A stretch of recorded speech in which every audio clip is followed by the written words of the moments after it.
everyone. I'd like to ask you a question. Have you found yourself in the last year or two deciding to do something that you probably wouldn't have done before the panorama? Have you witnessed people of other races or genders or sexual orientations saying things that you know that they know are out of line? Have people gone out of pocket with you? Have you heard anyone refer to you by a name that you ball up your fist and decide whether or not it's worth it losing your job today? If any of these symptoms sound familiar to you, you may be existing in a state of fuckery. Fuckery is everywhere. And what we are here to tell you today is there is no cure for fuckery. And so embrace it, if you will. For one low payment of $12.99, you can get 16 metric fuck tons of fuckery. The fuckery. It is outside. Simply breathe it in and pop, pop, let it out. Remember, fuckery can be your friend. Match energy. Let someone else decide how y'all gonna act today. Okay? Brought to you by the makers of that bullshit. Yeah, you know what time it is. Crack open that bottle of wine. Grab your favorite glass, pour a couple of fingers of scotch in it.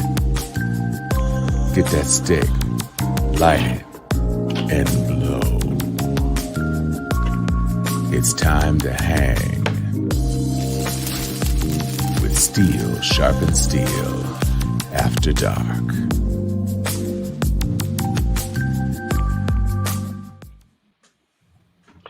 Hello, everybody. Hey, Sharpies. One time for the fuckery. It's been one of them weekses. It's No, been a week. it's been a week. You know, the thing that you will see me drinking throughout the rest of the night is the very personification or the embodiment of the type of week I've had and type of person I am, because I am drinking out of what could probably be recognized as a Fiji bottle, but I have turned it into red drink, and I have also added some form of tequila to it. So we'll see how the rest of the show goes. Tequila. Nope. Help me join your group. What's good in Tallytown, Chuck Hobbs? Yo, what's happening, good brother? Another day, another week. It's been pretty tough here in Tallahassee, Yeah. Florida. I know we're going to discuss some things, and I'll defer to our good Delta sister and friend Sharon Letman on some of the sadder news. But what's really been upsetting me is here locally, we've had two issues that personify what's wrong with America.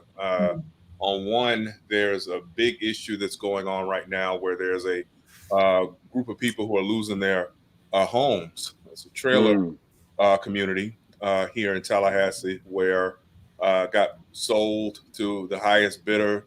They've raised the rent to an exponential amount, and there are people who are looking at being homeless here in the next couple of days. So that's one big issue. Then the other is that, and that'll segue into what Sister Sharon will be talking about in a few minutes, is a lot of shootings here in Tallahassee since the new year started. 13 bodies have been dropped in just 28 days.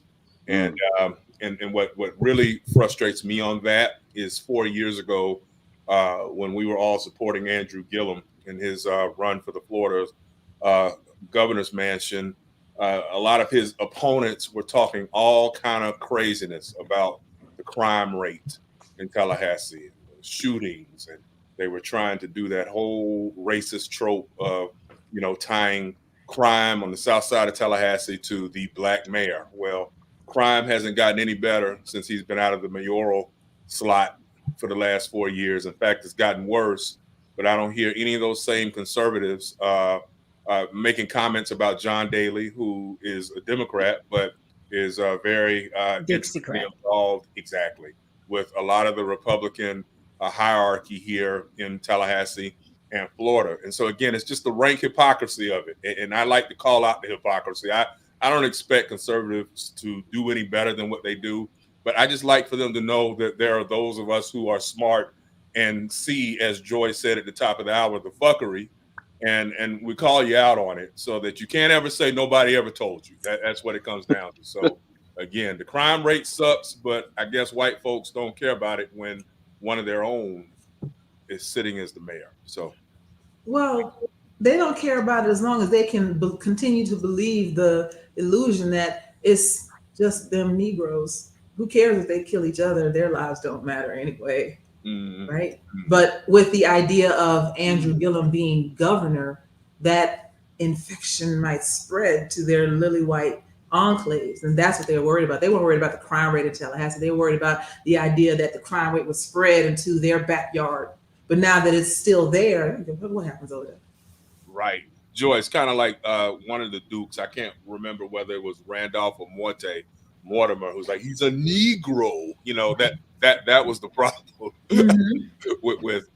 Because Mortimer, he is a Negro. Right. So that was the problem. And so to hell with them. But you know, that's where I'm at on a Friday. And so Anthony, thank you for putting that in. So if you're in our comments section on Facebook, you should be able to see and be able to click on that link to support the fund for the residents of the Meadows. Yeah, as long as you are on our page and you can see that in the comments, then you should be able to click on that. Sharon, why don't you bring us up to speed with something that I think has probably littered all of our timelines, especially those of us who have any sort of affiliation with Florida A&M. Well, it's been a really tough week, right? It's been a really tough week. It's been very sad. It's been very local.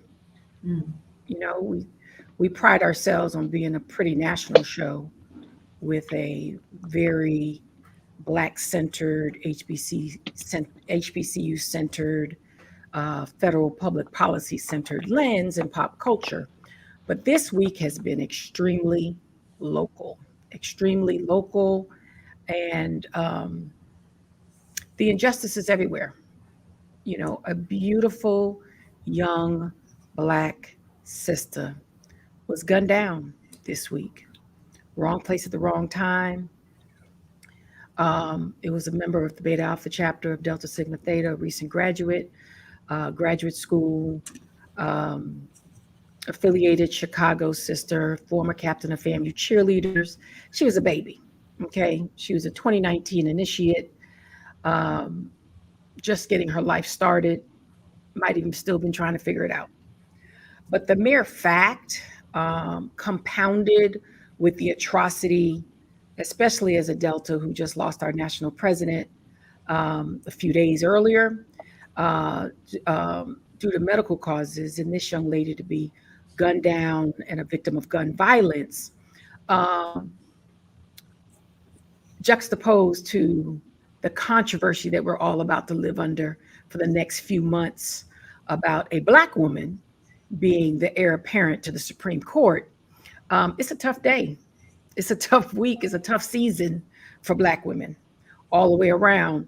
But keeping it local, Chuck, I have to be honest. I moved back to Tallahassee 5 years ago this month on Inauguration Day, January 20th, 2017. Left the District of Columbia while that crazy person was getting sworn in, primarily because I wanted my child to be raised in a safer community, primarily because I wanted a slower pace of life. If you look at the crime rate, I was living in PG County of Maryland for the last decade prior to that. So not expecting to be a mother this late in life, not expecting to see Donald Trump elected president while I was living amongst the community, I decided to come home for me, right? As well as the reality that my people were seeking higher office, and Tallahassee was a Black city back then, right? It was something of Black pride. You know, we still have about almost 30% population Blacks.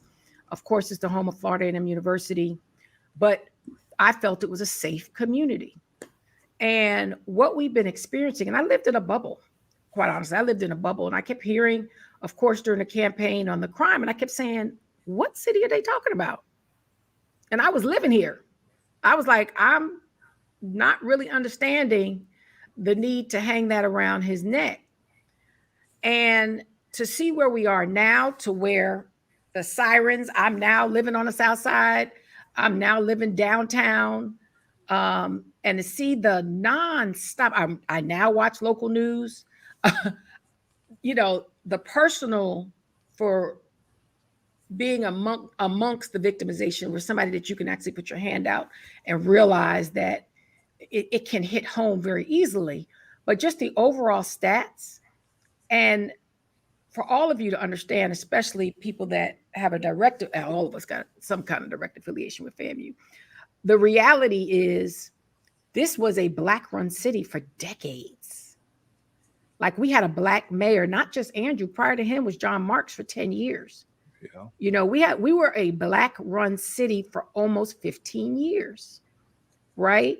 And we had a Black city manager for over 20 years. We had a Black chief of police. We had a Black fire chief. We had opportunity.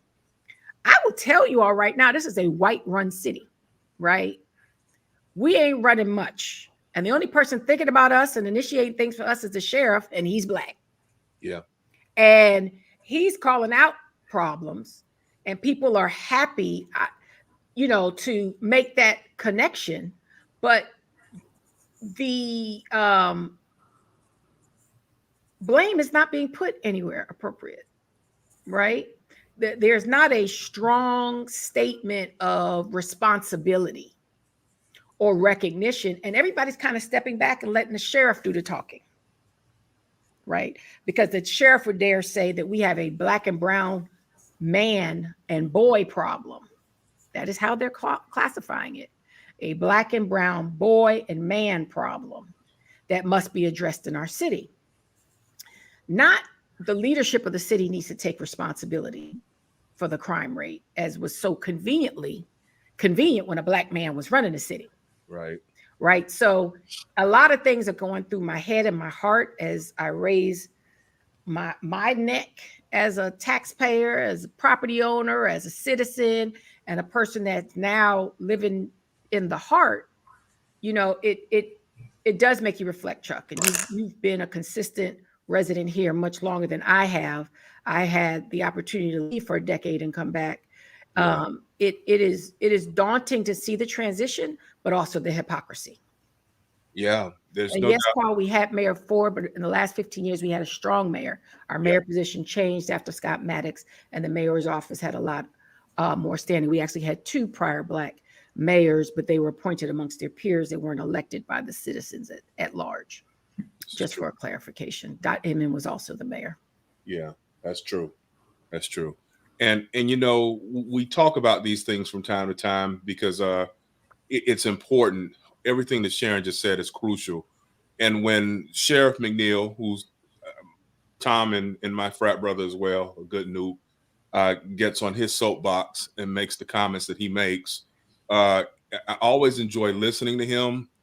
But he understands well, just like the 4 of us do, that, you know, the crime rate, so to speak, is far deeper than just lack of personal responsibility and things of that nature. It goes way back to, or it starts with education, obviously, as we well know. You know, a very good friend of this program and a brother of ours, Daryl Jones, is now the chairman of the school board, and he has done so much over the course of the last couple of years in regards to advocating quite loudly for the schools in his district, which is the South Side, where I grew up and what have you, which is overwhelmingly Black now. It wasn't always that overwhelmingly Black. Interesting enough, I'm old enough to remember when there were actually some whites on the South Side. Now it's pretty difficult to find many, either in the neighborhoods or at the schools that we all went to and loved as children. And so, number one, obviously, it starts with trying to do some of the things that Chairman Jones and others on the school board have been advocating, but primarily him, with regards to trying to make sure that we have a structure whereby businesses can partner with the existing schools, trying to set up a pipeline, because as we all know, not every Black child is going to go to college, not going to go to FAMU, not going to go to TCC, but there are so many ways for young Black males and young Black women, young girls and women, to make money via the trades and things of that nature. So I'm encouraged by some of that activity that has begun in the school system, but it's got to be more. And that's where I think government can come in and help, in terms of, if you've got Dixiecrats and or Republican adjacent leadership that's on the city commission, county commission, and or in the mayoral position, what you do is then you need to be chattering with your business cronies, since Republicans and Republican adjacent Democrats love to talk about business. But what are you doing to invest in the South Side, outside of just trying to make it more palatable for Florida State University and or the corridor that takes you through Southwood? It's very interesting because there's a huge dichotomy. Again, having grown up here and lived here for a number of years after I got out of law school, you have a situation whereby you go through blight into opulence, then back into blight. And at the end of the day, it's, what are we going to do to stop that? And I know that can be found in almost every city in America. But when you're talking about dropping bodies, if you've got young guys who've got work that they can make some money, some skills that they can develop, I think that helps some.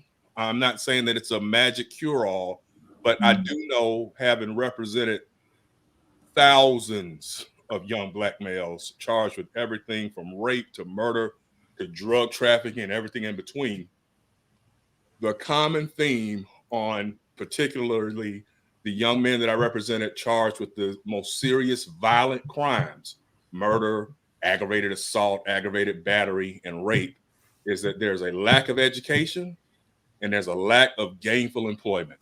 And until we can address some of those issues, we're going to keep seeing bodies drop, unfortunately. Chuck, you asked, of the Dixiecrats and the Republicans or conservative group, what sort of investing they're doing in order to address this. So my question to you is, have they built any prisons? Got you. Yeah. I don't have a comeback to that. That is one of the growth areas.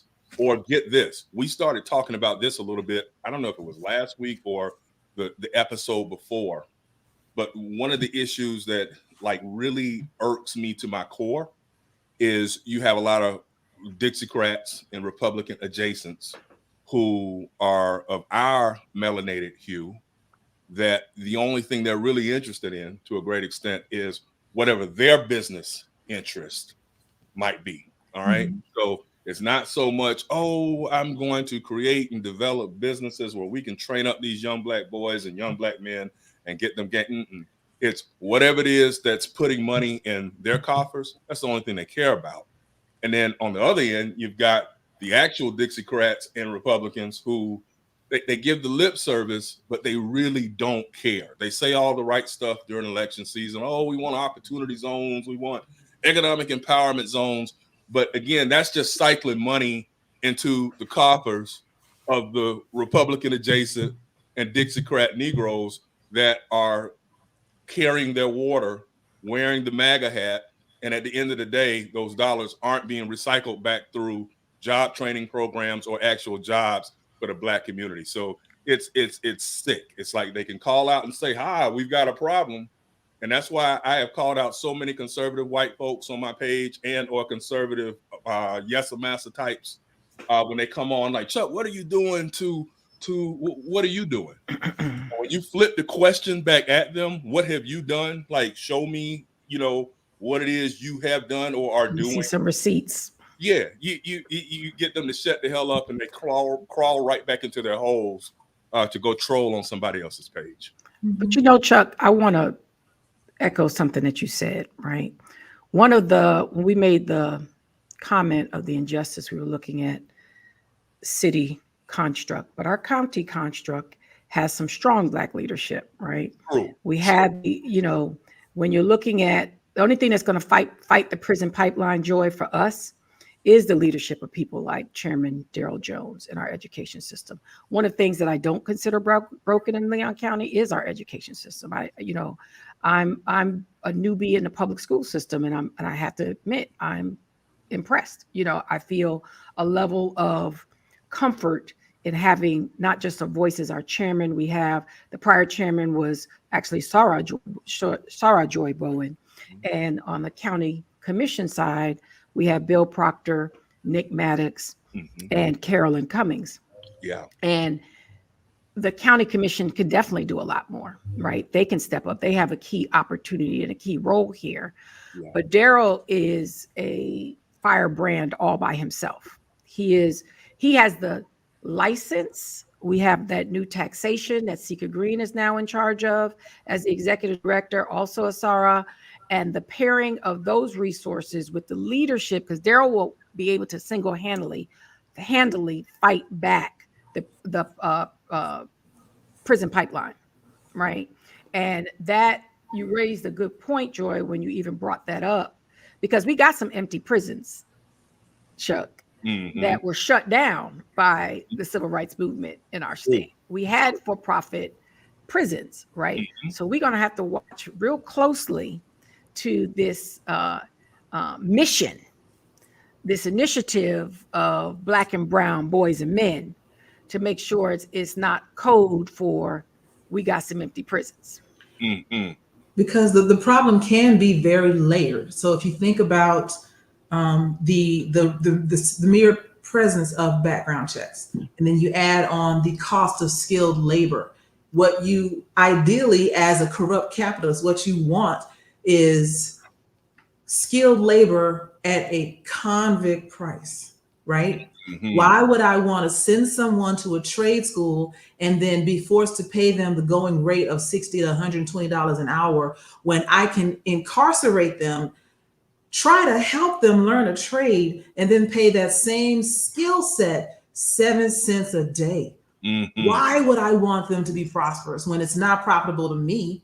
That is cutting into my profit margin, so I can't build a spaceship and go fuck around in space because I like fuckery, So that's part of it. But then even if they are, going to a trade or learning something outside of the prison system, put that aside, all it takes is one or two little mishaps. You got a possession from when you were 18. You got wrongfully arrested. I have so many friends here in Atlanta that I know are brilliant entrepreneurs doing their own thing. And why are they running their own businesses? Because they couldn't get a job in corporate America because they got wrongfully arrested back when they were 21 for standing outside, when the Georgia Red Dogs came through. And now they've got that on their record and they're unemployable because of the way we do background checks. And so everything conspires to keep labor costs low.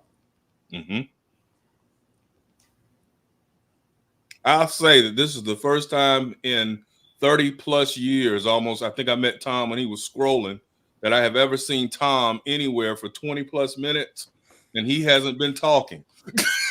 I mean, you guys were kind of rolling with things. And so I decided I would could take on to do some other stuff because there was a lot of conversation about Tallahassee, which is not a place where I currently live, but these are obviously issues that we are facing across the country. And out here in LA, in addition to the rampant anti-Black police violence that we hear about and see all the time, we have obviously a lot of persons, especially celebrities and media figures, who have been taken down by violence, and perhaps no one of more prominence and impact recently than Nipsey Hussle. So all of these sorts of things that speak to societal inequities, because it's not just about employment or unemployment or underemployment, as much as it is about the societal pressures in general that are driven by the very same things that you all were just mentioning in terms of the lack of desire of people who actually hold capital and wealth and power having any vested interest at all in sharing or creating opportunities for people. And it takes me back to Tim Scott when he was so vociferously talking about opportunity zones and everything else. And it's like, to me, an opportunity zone that facilitates the creation of a prison, it's that sort of circular prison, the pipeline. It's the fuckery. I Yeah. remember, and I don't know if any of you listened to D.L. Hughley's show. He has a show. He was in our Jack and Jill chapter, and he has a really brilliant film that he did about the prison industrial complex as it pertains to Black people. And there's an exercise in the middle of it where he actually has a share of stock in a for-profit prison that he shows to a young man. And, a lot of people don't, well, they probably appreciated it a bit less when he didn't have his daily show. But Yeah. when he was just a comedian and people didn't really know anything about him except that he was a comedian, you wouldn't have known that about him in terms of the insightful social commentary that he has grown up developing and coming to share. And so he's not even, he is still a comedian. He's still a brilliantly funny person. But obviously, a lot of his stuff day to day, because when you're producing a daily show, and there's lots of stuff to talk about every single day, he gets a lot more social commentary in than he perhaps did when he was just doing or concentrating more so on stand-up. And so the shift and the openness within our own community to face these questions head on is inspiring, while on the flip side, the literal buffoonery of people like, and I don't want to skip over him, and I also don't want to downplay a sister that we definitely need to talk about the Stephen Breyer replacement. But when you think and you listen to the literal buffoonery of certain congresspersons, and fuckery is barely intense enough a word to talk about it, but talking about it's gonna be the day of Jim Jordan and Marjorie Taylor Greene and Lauren Boebert. You are not naming people who are leaders. No. You're barely naming sock puppets. Like, honestly, like a room full of 100 chimpanzees typing on a typewriter would be more coherent than what you get from these asshats. And so it is, I agree. I was feeling myself like, are you going to jump in or you gonna, and I said, well, just let it go. No, it's good. Let It's it go. Yeah. Let it go. So that's kind of where I was. But I am anxious to talk about some of the things that we do have on the show lineup. We have done a good, very somber intro. This harkens back, Chuck. You remember when we were first doing this show? We were doing this show like a pitch to MSNBC. Yeah, man. Jacket and tie every week, and leaning heavily into the talking head Black intelligentsia. And then now, I showed up. Yeah. Well, we still do that. That's the thing. We still definitely do it, but Versatile. we do it through our unapologetically Black lens, and we give ourselves the freedom to say and truth tell and do what we need to do in a way that we feel completely comfortable doing. Amen. And so that's kind of where I'm living right now. But let's take a chance, shall we, on some of these topics that we promised we would talk about. First up, since I talked about idiotic Congress critters, I do have to say I got no small amount of deep pleasure. Like, I don't know if you all have ever watched TikTok. There's this dude on TikTok, OC Chiropractor. He's this young guy, and he basically does chiropractic videos. And so he had this 7-year-old kid, and it just came up in my feed, and I watched, and this little 7-year-old kid, he was adjusting him, and the kid has been in pain his whole life or whatever, and he was like, ha!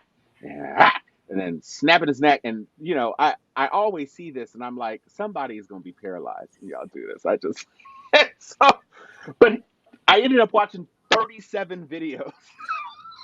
And this guy, there was this one big dude, because I was intrigued, because, you know, I am a grown-up sized human man. And so he took this dude and he calls it a Christmas hug. He kind of comes from behind and he gets around your neck and then like this. And this dude just started laughing. And I was like, that must just feel so good and I don't even know, like I have a very stiff neck and I have almost persistent back pain. I don't know what my life would be without the persistence of the stiff neck and the back, but the relief that these people, it just washed over. This guy just started laughing. He was just laughing, and that led me to the same amount of glee that I was experiencing when yet another of Matt Gaetz's homeboys hath bitten the dusteth and is rolling on his homie. Go ahead, Joy. I wanted to say, just for a moment, I was sitting here wondering, like, where is he going with this chiropractor thing and the glee and everything? That segue was worthy of Michael Harriot. That's some shit he would have said. A whole ass story to go to some way left. Yeah, that's what I'm feeling for you right now. Yeah, it was, when I tell you I cackled like a recently adjusted grown up when I saw that headline. And Matt ain't got nothing to say except, when we're in charge, there'll be people really going to jail. Bruh. Yeah. Bruh. First of all, you got to be reelected. Y'all are acting like this one little thing you got, and granted, Gaetz has a lot of name recognition and everything else. Marjorie Taylor Greene is being primaried by 3 Republicans. Let's be clear. The days of the cover of you caping for Trump in the aftermath of his loss and you screaming, don't nobody really think, anybody with sense, don't nobody really think he won anymore. Right. And the ones who are caping for him now that he has lost to the Supreme Court, you know, Mitch McConnell was thinking, this is going to drag on till September. We going to be fine. Nah, bruh. All them documents, thousands of pages of documents going right to January 6th. And we have Merrick Garland, who has the capability of doing the criminal referrals. And I want him to be at his petty best. Oh, petty. I want him to remember everybody who wouldn't give him a shot at the Supreme Court out of pettiness just because he got recommended by a Black person. And I want him to go for maximum overkill revenge. I want him to walk into the dais, to his little podium when it's time to do it, having just been adjusted with a silly, stupid dopamine smile on his face. Talk about Mark Meadows, you're going to jail. Because the Supreme Court said there is no executive privilege once you're not the executive. All of it, all of your pretense, everything you thought was going to be dragged out through the entire summer, it is January, bro. It is Janvier.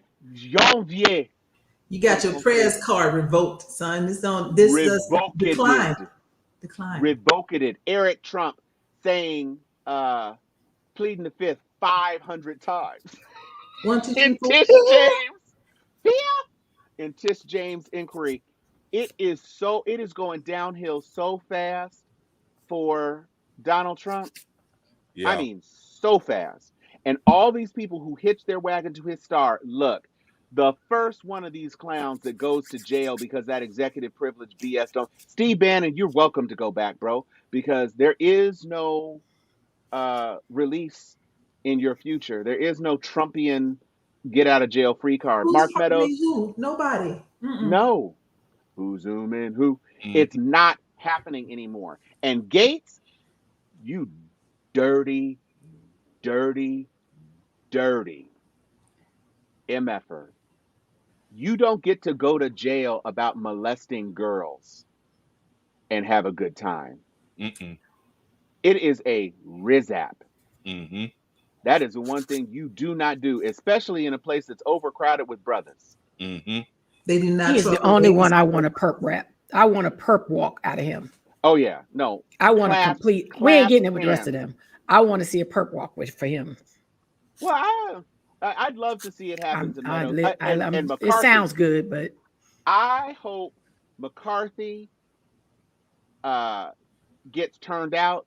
Devin Nunes, I hope you cashing them checks as long as you can, because that website still ain't launched. And when your boss tumbles and he doesn't have any 2024 prospects to try to fundraise off of anymore, it's going to be just as whack as Palin's was. Absolutely.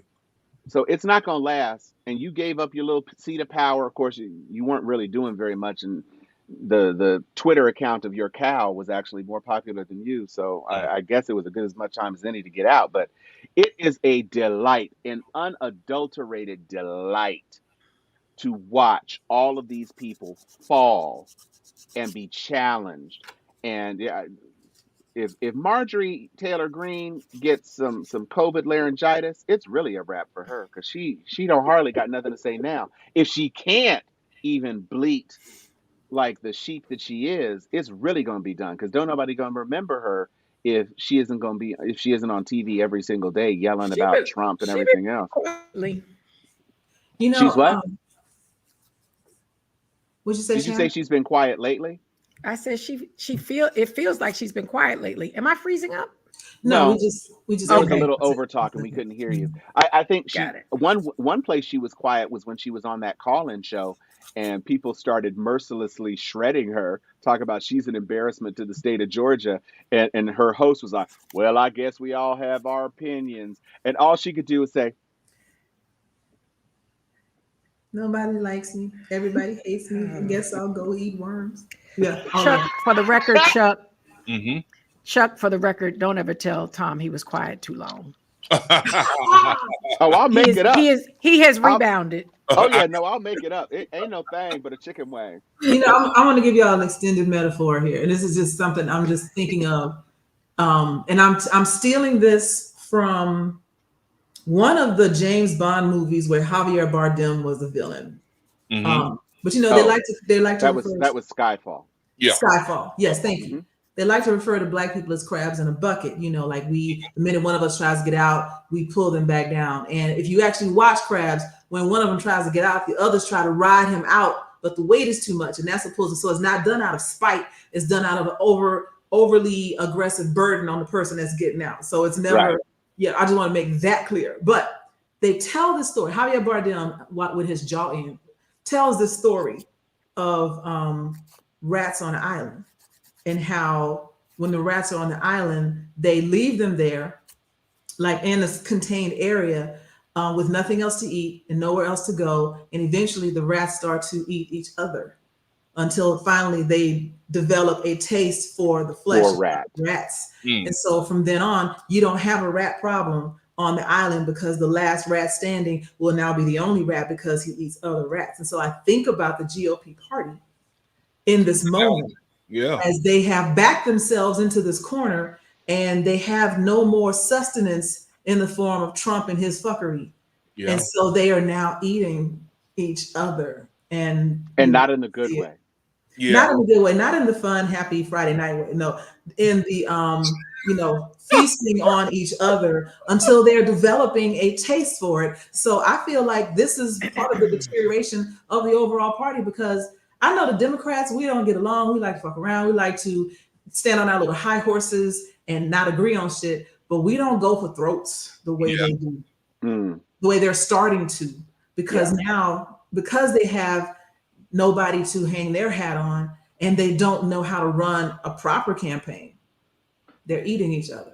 Yeah. And you know, with Trump starting to wane for all the reasons that, you know, Joy and Tom, that you all just highlighted, I am still convinced, and I'm just looking way ahead. I mean, I know we still have to deal with the midterms, and we're going to be talking midterms throughout 2022, but looking ahead to 2024, I'm already starting to see where a whole lot of Trump fans are trying to line up behind DeSantis. Yeah.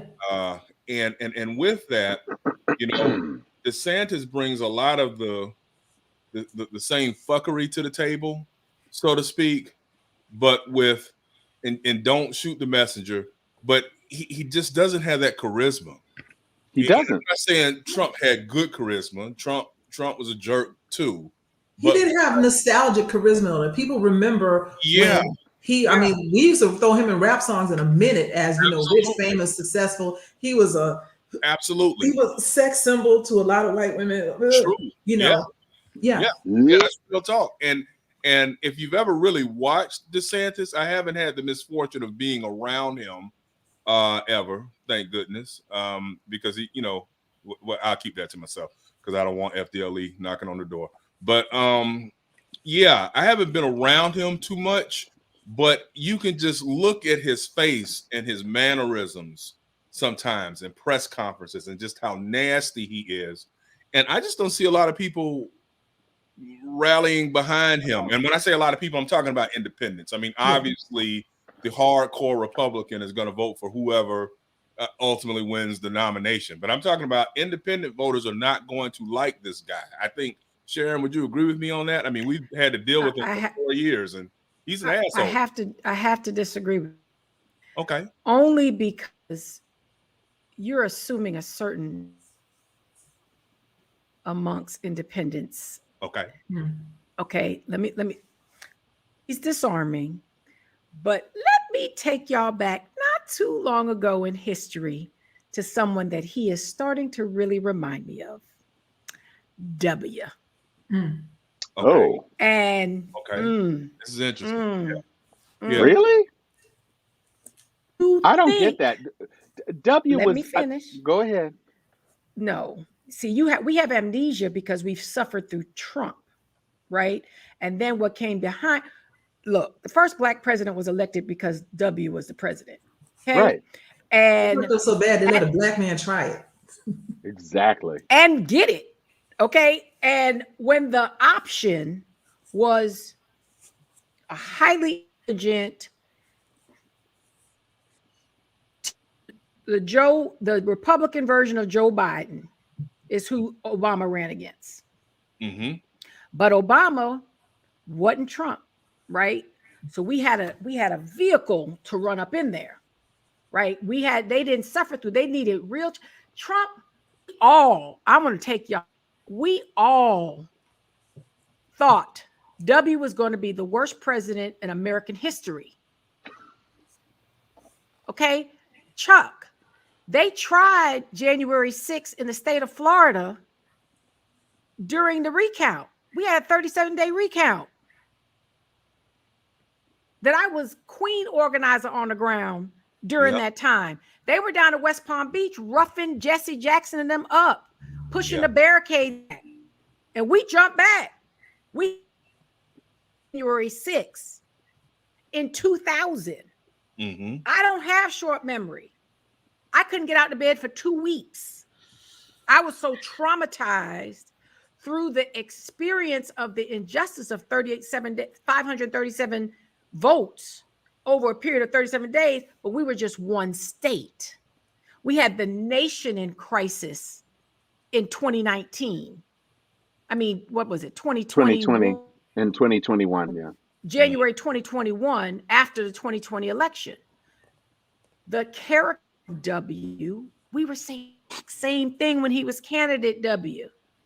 Look at him, he's dopey. He doesn't have any joie. He had no presence. He had no stamina. Don't think of him 8 years later or 12 years later when he became the painter. Remember this? Yeah, I remember. He sits in his house and paints, maybe by dot. Because he didn't ever want to be president. No, So, wait. Just before we dance off that issue, Jeb, W can actually paint, y'all. It's not no paint by numbers shit. See, but that's where we've come to. Oh, okay. You only got here, Thomas, because we experienced Donald Trump. Okay, we used to clown W. Oh yeah, hard, and because the comparison here is not Trump, the comparison here is Ron DeSantis, right? And we can't afford to be running a race and fumble that gives him status. Now he's running a playbook, right? He's a JAG, military, a lawyer, and not very sharp, not very articulate, but he's credentialed. That's enough for the status quo Republican. That's well above the bar. They like Ron Johnson. This clown is on TV talking straight madness. I mean, they don't have a high bar. You're thinking back in the day, right? You're thinking class. You're thinking constitutional law. Look what they turned Ted Cruz into. Yeah. But The what man did that they they used to think but was what the did they smartest turn man him on the into? planet.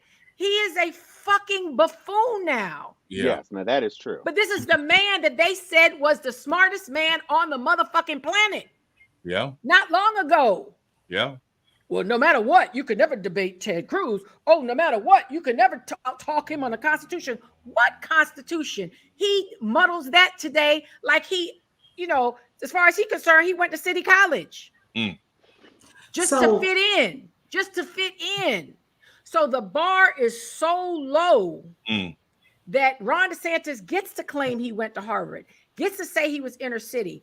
He's the story of affirmative action for white people that he's not pedigreed. He hung out with nothing but black people. He can't speak, but somehow he got some basic education that got him into Harvard. So he might actually be smart, but never took public speaking classes. Okay. So I'm gonna tell Because you, he doesn't have a pedigree bone in his body. But he had talent. What talent? He played baseball. And he's white. So he fits in with the average white man. I mean, the average white man, which makes him discerning. But his brain and that wife ain't no joke. That wife is a chief strategist. So same as Nancy Reagan. She is Nancy Reagan, honey. And anybody in the Jacksonville area will tell you she's got him elected to Congress. She was a newscaster, so you got to look at the package. It ain't just him. She know the media like the back of her hand. So I want you to be right, Chuck, but he checks all the boxes to bring all from the Tea Party to he was already a member in Congress, and they know he's an idiot, but he just didn't show up. Right? But when he ran and got that pocket and then made alliances, he tells a story. We thought he was a joke when his kids was building the wall for Donald Trump in his commercials. That was literally his campaign commercial. I'm telling y'all why none of that matter. Doesn't matter. Listen to me. It doesn't matter who the GOP candidate is.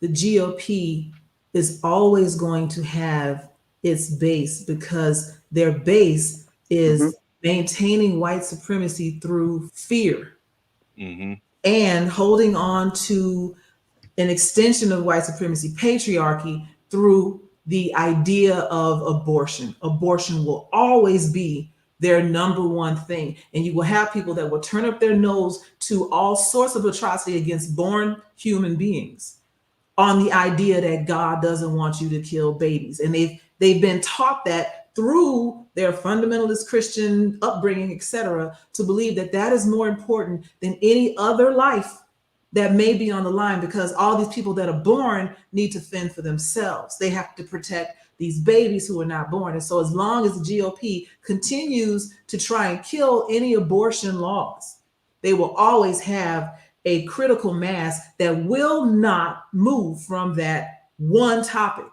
And so as long as they hold on to that, they're going to have people that hate everything about them, but can't get with pro-choice. And that's always going to be their sticking point. And above and beyond that, the idea of losing power in the United States as a demographic, white male, white people in general, because they're not replacing themselves fast enough. Ironically, that's another reason they're fighting abortion, is because they ain't having enough kids. And these damn black and brown folks out here getting it in because they ain't got shit to do on the weekends, and they just have babies left and right, who, if you can convince Stacey Abrams out here trying to sign them up to vote, they can't stand her black ass. So they've got to change the demographics as much as they can. And if they can't, the fear of losing power is an idea that they vote for. I don't care if you could take this Fiji bottle and put a wig on it and say Fiji 2024, I'm gonna vote for it because this says I'm not gonna lose my power. I don't care what it looks like. It does, as long as he is eligible to run. Matter of fact, it's even better if they could find a Herschel Walker type and say, we're not racist because he's a Negro, and put him up there. They'll get even more votes from the people that know they want to do some stupid pro-abortion, anti-everything else bullshit, but want to pretend they're not racist. They can flavor it in a lot of different ways, as long as whoever they put there doesn't fuck up that cabal in the background that is holding on to white power structures. That's what they're really holding on. That's why they get them in line. That's why Ted Cruz sounds crazy now, because once he got a taste behind that curtain, they're like, you better get your, and like they bullied him into being stupid, and they turned him into a character to make sure they could control him. Joy. You got to be clear, Joy. It's not anybody, right? Because Mitt Romney lost because he didn't cave, right? So I agree. But that's the thing is anybody. Okay, so anybody that caves, anybody that wants to be on that platform, you have to be clear about that. Yeah, because they stayed home. They just didn't vote, and they are still tyrannical. That's why there's a Marjorie. That's why I want to just be clear about W. Somebody said this. I'm like, Ron talking about you disagree. I'm saying Ron DeSantis is folksy. I'm saying the folksy people love him because he sounds unintelligent, right? The aristocrats are going to love him because he just let his wife do the talking, right? And he could stay. All he got to do is stand still. But the crazy, he's going like this by playing to parental rights, all the shit he's legislating out. All they're doing is running the 2006 playbook. Right. But he doesn't show up. He's not showing up. They're playing the affirmative action, immigration. Watch, they got to come out with an immigration thing in a second, much louder than it is. They're hiding behind critical race theory was affirmative action, right? Now the don't say gay bill. That's when they're mainly targeting trans people now, but you know they're testing that. All this Holocaust denial, that's to take care of the crazies, right? The difference with them, some of them will say it and some of them won't, but they're doing enough. To Joy's point, you got to add comma the crazies, because who did not do that? McCain didn't do it. He brought Sarah Palin on, but they was too contradictory, and she was the first test. Okay? I'll tell you the moment he lost the election, Mitt Romney was like, I'm not with this foolishness. And then he was like, all right, you got to lose. Go ahead, Jordan. The moment that McCain lost the election was when he gave that mic to that woman and she said, Obama is a Muslim. And he was like, no, he's not. That's not true. That integrity knocked him right out of the presidency. Yeah. Yeah. If he had shrugged it off, because if my memory serves, and like I said, as we get older, if I'm not mistaken, I believe that didn't Hillary Clinton during that primary get asked a similar question, or was it about the birth certificate thing? I remember a comment that she made, something to the effect, well, I don't know. Like, yeah, she was trying to equivocate because she was trying to play to the same sort of crazy. Yeah. But she didn't realize. And this is the one thing I'll say about Ron DeSantis. If Ron DeSantis was so inevitable, he should have beat the brakes off of Andrew in that gubernatorial race. I don't see it. You had a black opponent, and you can say he's folksy. I don't get folksy from him. George W. had a lot of built-in advantages. One, when by the time he ran for president, he was already a popular governor in Texas based on the myth of both his pedigree, because he did have a pedigree. He was an idiot and a cokehead with a pedigree, and a lot of failed businesses in the oil business in Texas, but you could have a beer Donald with him. Trump He was liked president. a clear Don't nobody brush. care about that. Say what? Donald Trump was president. Don't nobody care about their portfolio. But again, I'm being sarcastic. Just like W paved the way for Obama, Obama paved the way for W, especially with Hillary. It would have been a different race if Joe had been running against Trump. Let's be clear. It would have been a different race. But you put a black man followed by a super unpopular, sketchy, twitchy white woman who called back to their worst fears about the remnants of the Clinton administration, and you put her up against, you're fired and everything else, who was dumb enough to say and do whatever he wanted, where Hillary was never that willing. Hillary didn't come at Trump as hard as she came against Obama. Let's be clear. I She agree. came for Obama's fucking throat She because she did. thought that was her time. When it came time for her to go up against Trump, she basically took a lot. She tried that Trump trickle down. Ain't nobody going for that bullshit. That trickle down economics hasn't been a thing since Reagan, girl. True. Nobody's sweating that shit from 30 years ago. She did not do the damn job. And maybe DeSantis is a guy who can emerge.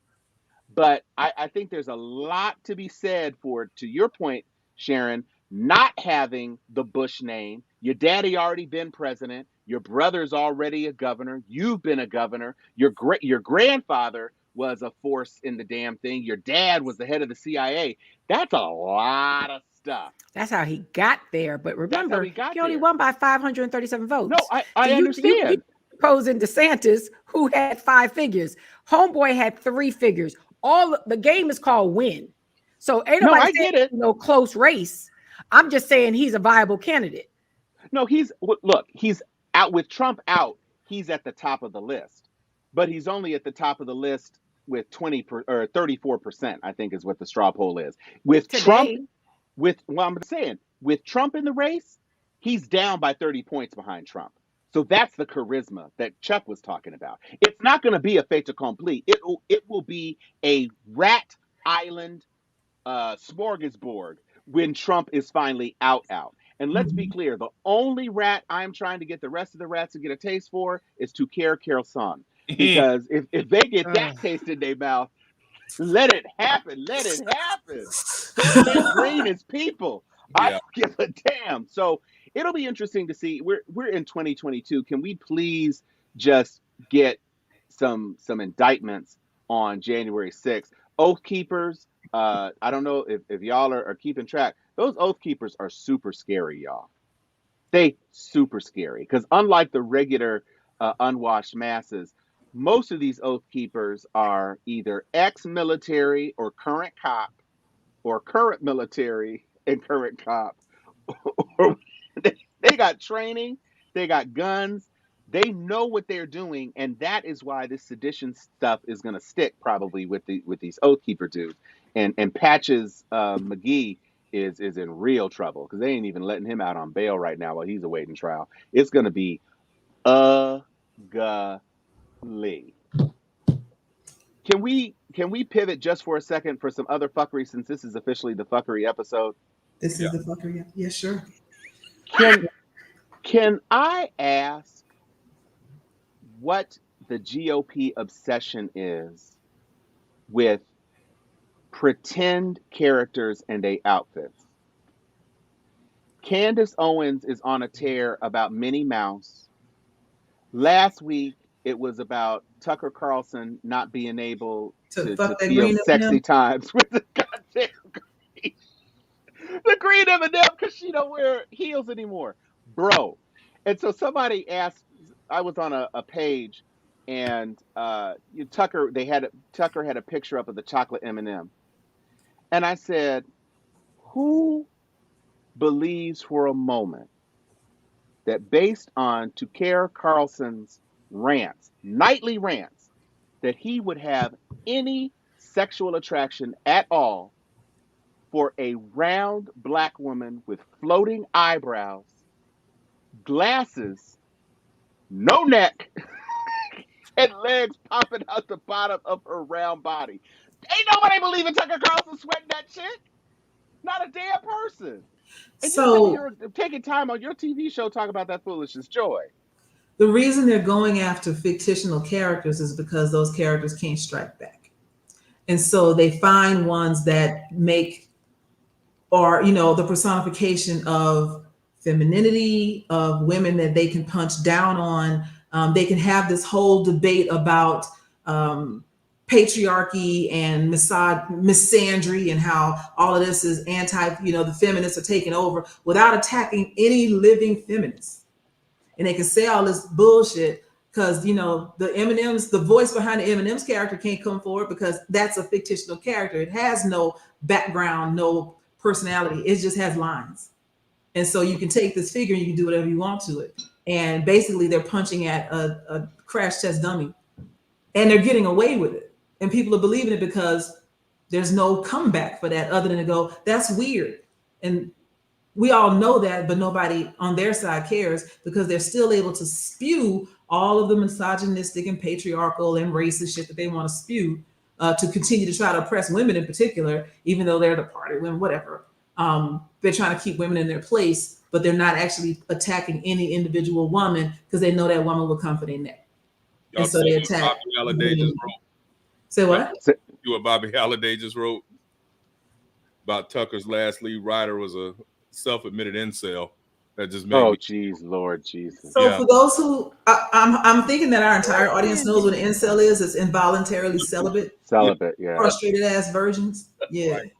Can't get none. In a basement. Yeah. So the other thing that kind of tricks me, I don't know if y'all seen the Minnie Mouse outfit? No. No, do you have it? So hold on. The thing that I think is really killing them is that she went from a dress, right, to a smart blue pantsuit. Okay. That you join Pantsuit Nation with Hillary? Oh, they hate that shit. That's what I'm saying. It's real Hillary-ish. They cannot deal, and there's no heels, of course. Let's be clear, ain't no heels. And Stella McCartney designed it. It's for the 30-something anniversary of a celebration. And I don't really care, but she still got a bow, so it's fancy. But this is y'all will see in a second. I'm gonna give you the preview. I'm so confused. Talk about Here the it Minnie is. Mouse outfit. The Minnie Mouse outfit. Oh. Because this is what has Candace Owens all. Oh, we're back on Candace. Okay. A flutter. Well, Candace You need to go fix her heart. Oof. Father God. Yeah. She need to go fix her heart. Yeah. She's got issues, to say the least. It was ugly. I said it. I don't retract it. I'll say it to her face. I need alcohol. You want some tequila and Mio? Because that's what I'm drinking. This is actually really good tequila. I got it from Mexico when I was there on a trip. It's excellent. Super sweet. What kind of tequila is it? I will show you the bottle. Hang on. Lord Jesus. Fuckery. I'm about to go make a drink. We got some fuckery.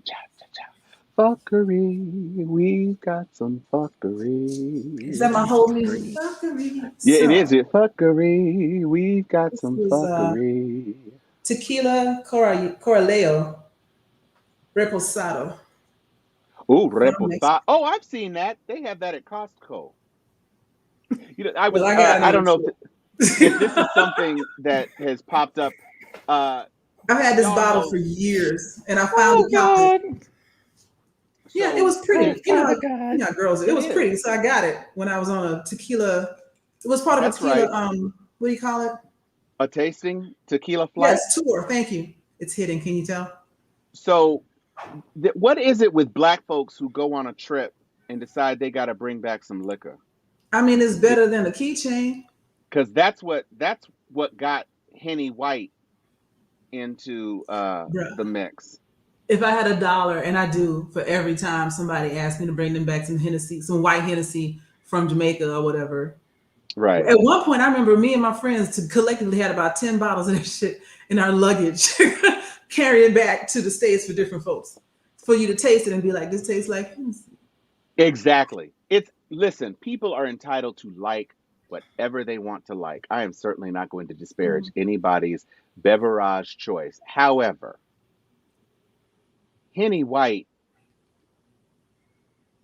that's Like your Coke choice. Zero. I mean, It's not what you think it is, bro. It's next just, time I hit Jamaica, I'm gonna bring you some, Nick. yeah, it's, Just let me know. it's apple juice and desperation You good over there? with Henny on there. Yeah, I'm just trying to get the the pantsuit gag is old as hell now because I've been Like, I trying to forgot get what the we were damn waiting picture on. up. I know. It I'm is like, what we're waiting Can we on. talk We had about the something? fuckery. We got the fuckery. Fuckery. but We okay, so got while the we're waiting, just to fuckery. continue Thank on you. with the whole idea of misogyny. So I'm making broad sweeps here because this is not all men, not all straight men, not all straight white men. But there is a large subsection of straight white men who their identity is tied to them being on top. And they tend to control every freaking thing. And Oh, I thought you meant sexually. I'm sorry. I was like, I was like, I mean that too. right. That's a part of it. Fuckery. And so the idea that a woman, a person of color, a person who is not straight, who is transgender, anything that is not their mold, picking off any crumb of their power is threatening because all of these other entities have an identity outside of the power structure. I'm a Black woman. If I ain't got a dollar to my name, I still know who I am. Without that power, who are they? They are Well, nothing. And so they they're hold on January to it 6th. for dear life. And they hold on to it because to take away white supremacy is to take away their identity. And they're not going to let you take away their identity. That's who they are. They put all their eggs in that basket, all of them. And so the all your threat of eggs in that losing it basket. is murder. It feels like murder to them. That's why they freak out so bad anytime we say something like we're going to put a Black woman on the Supreme Court. They're like, oh, that is a picking away of power. Mm-hmm. Oh, beautiful. Mm-hmm. It's a good shot of Judge Isn't it? Brown Jackson. Yeah. Love And it. here's a good shot of the pantsuit. Oh, that's cute. Okay. There's nothing So- wrong with that. The hell is wrong with people?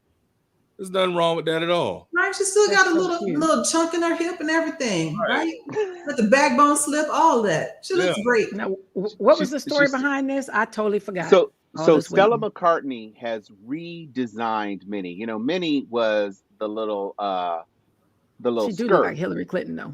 I Mhm. mean, she got all 6 of them eyelashes popping. Sensible heels. Mhm. So that's the new. That's the boardroom mini. Yo, Look, this is the new iconic Minnie. So Mickey there's a hasn't particular changed all group that much. of straight white men that are threatened by kitten heels. They don't like flats and sensible shoes because that implies that you are not dressing for their gaze. Right. You didn't dress to make sure that you were attractive to them, and that is a threat to their masculinity and their identity. It's that Yeah. fucking deep. So that was that little piece. Do we want to, because we were talking about Judge, do we want to go circle back to the whole Breyer thing? Because we have not, I did say sensible heel. Yes. I did. And these are actually, if you ask me, these are ain't no heel. That's just a flat. That's damn near That's a claw. flat. But I that's mean, That's yeah, Hillary Clinton shoes. it I mean, you is. got to look real cute, real close to say that that's not a croc. I mean, It I'm looks just like a saying. croc. Or It could some be a nurse's croc. shoes. Something. So let's talk about it. Stephen Breyer finally is stepping down. And that means we have an opening that Biden will definitely be able to fill. And since Judge was pushed up into the DC circuit, that's a staging point for SCOTUS nominees. She received 10 votes of support from the GOP side. So there should not be a challenge if she were the person that he was to pass the pick on. There shouldn't be any trouble. But thank you, Mitch McConnell. You made it possible for a simple 50 votes to put somebody in the Supreme Court. I bet you gnashing your teeth on that one now, you turtle-headed. You probably take them out and mash them. Yeah, just nyang, nyang, nyang. So it's going to happen. And Biden has committed to a black woman. And of course, if you think Minnie Mouse's pantsuit is a threat to white cis masculinity, the idea, the gall that a woman first and a black woman second is to be tapped, and that he made this commitment as though the 97 other people before Justice Sandra Day O'Connor were all white men except for Thurgood Marshall, and it's only been one and a half, and now this sister is poised to become a fourth woman on the court, if you count Amy Coney Barrett. I'm not. So we're just one Fifth. Well, no, I'm saying at the same time. I know right? what you're saying, but I'm gonna say it correctly. She's still a woman. Who is? Oh, Coney Barrett. That's just four, because Ruth Bader Ginsburg is gone. So it's Sotomayor, I said Elena have Kagan. been. Oh no, have. currently, Well, yes, Sandra I Day agree. O'Connor. Yeah. Sandra Day Okay. was 6. So I'm just saying that's a watershed moment, and we're just one bad oyster away from Clarence Thomas taking a trip to the hospital. So, maybe we can get us 2. If we get us 2, Woo! I'm praying for it. I sure am. We got 3 more years, so let's go on ahead and make the most of it. Sorry, Clarence. Let Jenny take you somewhere. I think it was Soledad O'Brien. Yeah, Mm-hmm. and she posted this to that. This is the white man play. This is because this is what they're going to do, right? It's always the play. If you can't read this because it's kind of small, diminish the intelligence and accomplishments of women of color, complain about identity politics, forget that they rallied around a buffoon who likes beer not 5 years ago because he checked all the white boxes. And then Right. or the fact that almost every other SCOTUS justice since we had a Supreme Court was a white man, and then pretending that had nothing to do with identity or qualifications. You're right. Because that's true. The Supreme Court has always been the last bastion of literal white supremacy, And then you had Thurgood Marshall on there as a bone to the black community, but he was there forever, and became, loved over time. Because remember when he first got on there, white people lost their shit, and as they always do, lose their shit every time something that doesn't fit their paradigm is given any sort of air. But now to have someone who is not, depending on who he picks, hypothetically, potentially, it could be not only a black woman, but a black woman. Mm-hmm. Oh yeah. You know what I'm saying? Not just someone who has African American ancestry, but a straight up sister who don't give a fuck what you think. And is uncontrollable. It's one of the reasons that black women are always categorized as angry is because we're looking at you like you fucking stupid. Yeah. Yeah, this is true. Come on, Judge. Come on, Judge. Right. Look at her though. Yeah. This is a screensaver right here. You know what I'm saying? That and the comment. Yeah, that's Ketanji, just come on. And your name is Brown and your name is Jackson. Yes, that's what I'm. I mean, you don't get no more K's authentic working it out. than Ketanji Brown Jackson. You don't say more. I'm gonna call her Action Jackson if she gets appointed. I know that's right. I'm sorry, Judge Jackson. Woo! No, Action Jackson. But honestly, we have to follow Black Panther talking points. Like, we cannot allow this bullshit watering down identity politics. How dare him? Why did he say race? Look, Joe got 2 thumbs up with the black woman. He say African American. He said, I am going to appoint the first black woman. Double down. I said, yeah, you followed up on that, South Carolina. Mm-hmm. And what we as black people cannot do is waffle, right? Nope. We can't over-explain. Right. We can't say, well, you got a point. They put up Asian women's names. They put up a biracial woman's name. They're trying to water down the conference. Look. This is not. I'm sorry, my better follow some Black Panther talking points. Right. Y'all better be Black Power Ungawa. You better put the fear of God in these white people and everybody else that want to start saying, well, maybe he should. Look, we built this motherfucker on our ancestors' back. The reason he says we are overdue, We are overdue. That's right. I mean, I owe you no shit. Look at my ancestors. He said, okay, we stop need to rocking be and yelling straight because it's making fucking Yeah. you. ignorant. Yeah, You're doing the most. you cutting in and out. You're serving Watch it Matt back. Headroom Later right on, now. watch it back. Yeah, The camera Sharon can't keep Headroom. up with you, girl. Listen, my SCOTUS has a justice named Katanji. That's my T-shirt. Come on, make it Yeah. happen. Right? Yeah. That's what I want. That's all I want. That's all I want. And I want that, and I want her to be. No, I don't even need her to be 21. I do want another 70 years of her on the bench for sure. But she can just give me Cicely Tysonage, and I'll be good. Right. You going ahead, sis. You do Right. it. I want her. Well, I want y'all her better look at the eating. other candidates. Y'all I better look want at her to have the a girl shot from of apple South cider vinegar Carolina. every morning to make That- sure she is healthy and flush out whatever they try to poison her with on a daily basis in the I know that's cafeteria. right. You know they're gonna try to get her. Yeah. I want sage in her office. Marjorie Taylor Greene needs to be her meal tester. Yeah. Oh, Go on ahead. she is going to now she may come out the box just because. Like there's going to be a Karen that's going to decide. Like I said, get your talking points ready. I would even start creating talking points just for Karen. Because I loved when people wrote down there like, well, there are 4 white women that have been on the Supreme Court and one Latina. I mean, people have talking points. We need to get our talking points, right? Mhm. I'm very that Joe Biden stood his ground this week, right? And we can't waffle, we can't kumbaya, we can't sit at the bar station and take it and get waterboarded. No, we got to be straight Black Panther. Amen. Oh yeah, that's true. Still sounds good though. Jackson is her married name. Maybe her she has a non-melanated spouse. I don't want to make it easy for Karen. I don't want to make it easy. I want her to come just like Barack came with Michelle. Whoever she is, I hope there's a male version of Michelle in the background.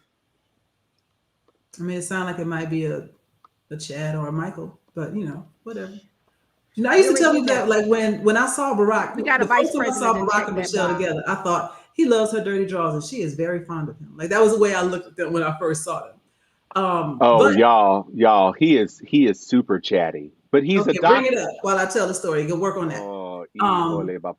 But I remember telling people the reason I knew Barack was about his business was because he got Michelle to marry him. He got a woman that had her own shit and was doing better than him, and really had no reason to show him any time of day to have children with him and follow him in his career and support him. When she told him when he first decided to run for president, you got to earn my vote first, right? So you get through all of that, you can do anything in this world. And that's stronger than any white man I've seen go up for president with just some, trophy wife by his side, barring recent first ladies, no disrespect to them, because Jill Biden, Dr. Jill Biden is a force in and of herself. Truly. But yeah, I would like to see, I just want to see the first case argued in front of y'all ready? Ketanji. Yes, go ahead. No. Okay. I'm just warning you right now. Boy, put it up. Don't say nothing. Oh Lord. I was trying. No, I was do it again. trying. Do it again. What's Wait. his name? Do it again. You know what? I will do it again. What's his name? That's her husband. Do it. Okay, look up home. His name is Dr. Jackson. His name is Dr. Patrick G. Jackson. Let me tell you something about this man right here. I'm gonna tell you what I see. I see a man who is not threatened by the power of a black woman. What's the South Carolina sister name? Man who just loves her for who she is and don't give her no shit and ain't trying to compete with her as she ascends to one of the highest offices in the land. He just there to support his baby, just like Serena Williams' husband is, who I can't remember his name neither, even though I know he's important of some sort. But yeah, he is content to just be her husband. Alexis Ohanian is his name. Him, her baby. So I'm gonna throw a controversial I bet he does in here because I think it's a twofer. What if he nominates Kamala Harris to get her off the ticket? About that he need to get off the ticket, so that'd be a waste of time. Well, he does need to get off the ticket, but she ain't going to succeed him. Kamala Harris Neither is one of them not gonna going to succeed win in nothing. 20. That's why he needs to get some guy on the ticket to replace Kamala. I would rebuke that. There's more than enough black women. There are. I'm just The South Carolina lady husband look like. What's her name? You can't just call her the South Carolina lady. Michelle Childs. I got Chuck. What's her Here to name? take care Yeah, of that. Michelle Childs. Michelle Childs' husband. Because J, Clyburn initial J. Clyburn working hard. Childs. Yeah, and that's who Clyburn is caping for. Representative Clyburn. Oh, she kind of looks like Jennifer Lewis a little bit. That's Clyburn's pick. So it's going to be interesting to see what happens. And he's caping hard because his thing is, if you give us her, we won't have a party line vote because his 2 senators would have to vote for her. Child, he made the circus this weekend. I said, look at you. Yeah, he Look, caping hard. I can guarantee you 52 votes if you act like you got some sense That's and a take good my point. person. South Carolinians stick together. I don't see that. Hold on, I'm still looking. It's something that if Biden is smart, he won't overlook that point. That's a really good point. I mean, it would benefit the whole process to pick someone from a state that gives him trouble. Exactly. Well, and to have Clyburn caping for him again look, South Carolina made his candidacy. Let's be clear. He was faltering until Bernie stumbled in South Carolina. This is South a whole Carolina show reinvigorated right him. This phenomenon, that's a whole show. We should talk about that one day, but not today. But that's a whole show. I'm not seeing pictures of her husband identified as her husband. Single mom, I love it. Pointer. She's a single mom? Non-elitist pedigree. Yep. Oh. Yeah, that's probably true. Yeah, I understand. No, I'm not disputing Kamala as a black woman. I'm saying she can't win. Kamala is problematic on the ticket. Like she has done nothing. No, I think she has a non-melanin husband too. Well, but that's what I'm saying. So that's not a swap that necessarily hurts anything. Although Ketanji, going ahead, Judge Ketanji Brown, all the best to you. All the best to any black female candidate, because we know, at least until November, you're a guarantee. Yeah. And that's the important thing. So let's get her. Young, no beatus, no high blood pressure, just an Olympic sprinter, whatever. Just be that and live a long, healthy life. That's all we care about. Pushing the non-elitist. Okay, so now I'm gonna say Nikki something Haley. crazy. Oh no, no, Nikki Haley, you need to shut your entire mouth up. Her whole body up. Her I whole want her to body. roll up like a pill bug and be encapsulatedly quiet. Ah! Go ahead. I'm gonna say something real crazy. Uh-oh. This is actually going back to my abortion thing, because that is always a sticking point. I'm a little drunk. What Biden is about to do is actually going to prolong the life of the Republican Party, because if he didn't have this chance, they're gearing up real hard every day between Texas and Alabama and all them other red ass states to bring something to the Supreme Court that will overturn Roe v. Wade. Nobody believes it will happen. Nobody thinks it's possible. But who doesn't believe it will happen? It's happening.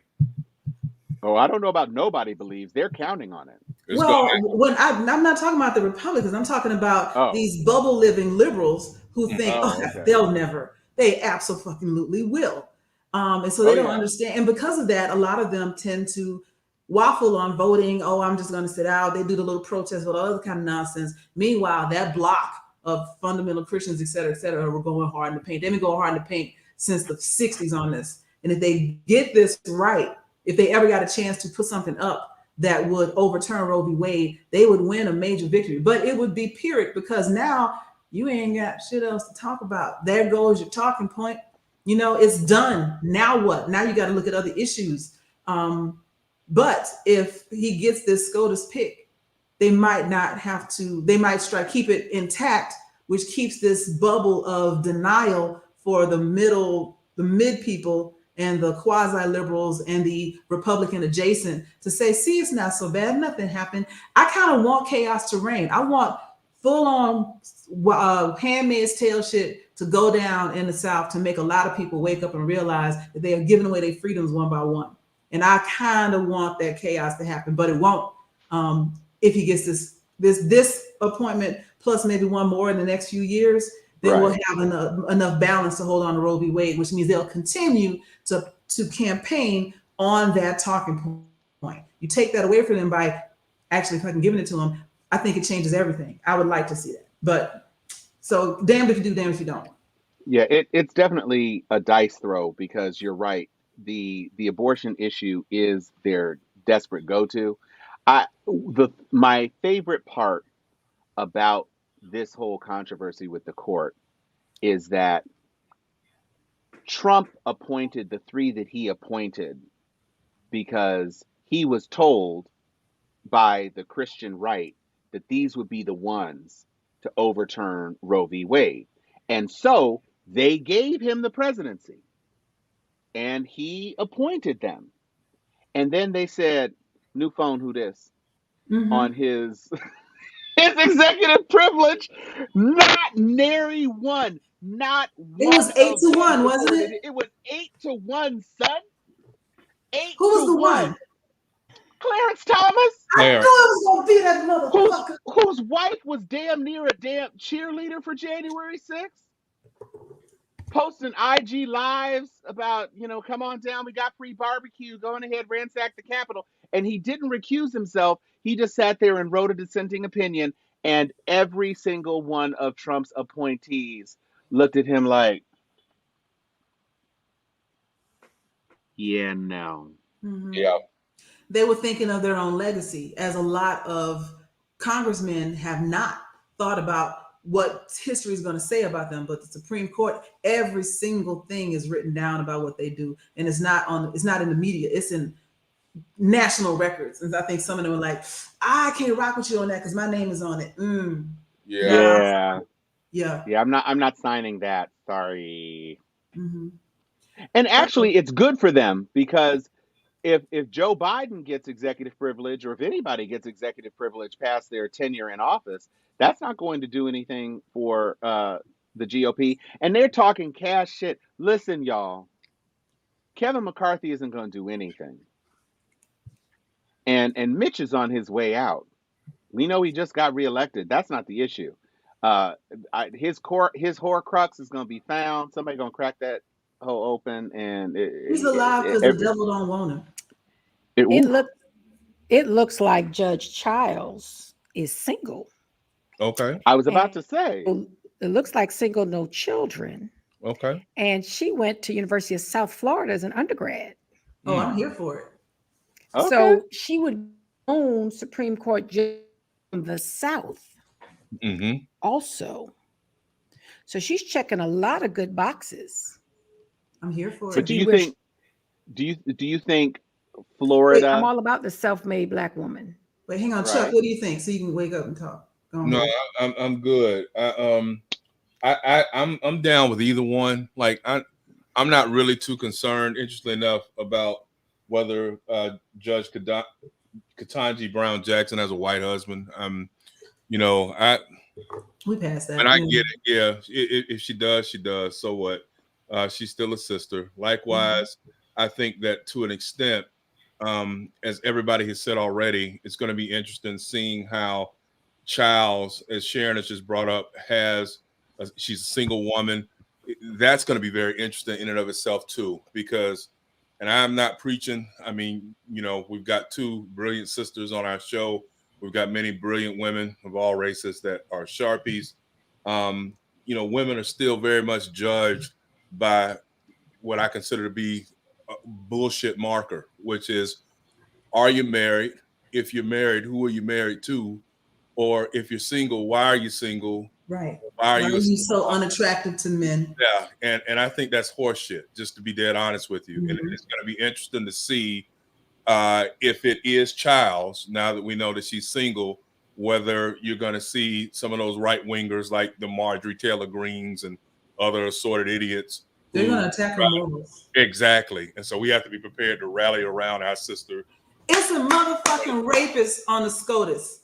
And that's what it really keeps coming back to. I mean, we joke about beer, but he raped that woman, right? At the end of the day, like I believed her. I think her name was Christy Blasey Ford. Yes, Christine. That's it. Mm-hmm. I found her very credible several years ago. I 100% believe her. Yeah, and I found my mom kept the calendar, and so I know for sure I wasn't there that day in 1982 because my mom's calendar says that me and Squeak were drinking beer. Yeah, we were drinking beer that day. You know, I like beer. Right, that was all horse shit, and so I don't want to really hear it. I'm supporting whichever one of those sisters gets nominated. I think they come to the table already more than likely far more brilliant than any of the other folks who are sitting there, because we can have another discussion about that one day, about how, remember how earlier in the conversation we were talking about Ted Cruz is so smart. They tell us who's smart, but are they really? If you really stop and break it down, like if we were like whatever markers, if we wanted to be testing, if you want to put them on Quiz Bowl, like are these people really that damn smart, or are what just happened, Sharon? She actually is married. Who? Oh, okay. Child is. Who? To Floyd Angus. Floyd Angus. Black man. Okay, so Dr. Floyd Angus. So Childs is married. Okay. To a gastroenterologist. Nice. Okay. Who looks like my son. Aww. Okay, well, cool. Okay. No, just his complexion. Right. Just his complexion. Okay, I'm not finding this brother. The Floyd Angus. He's deeply embedded.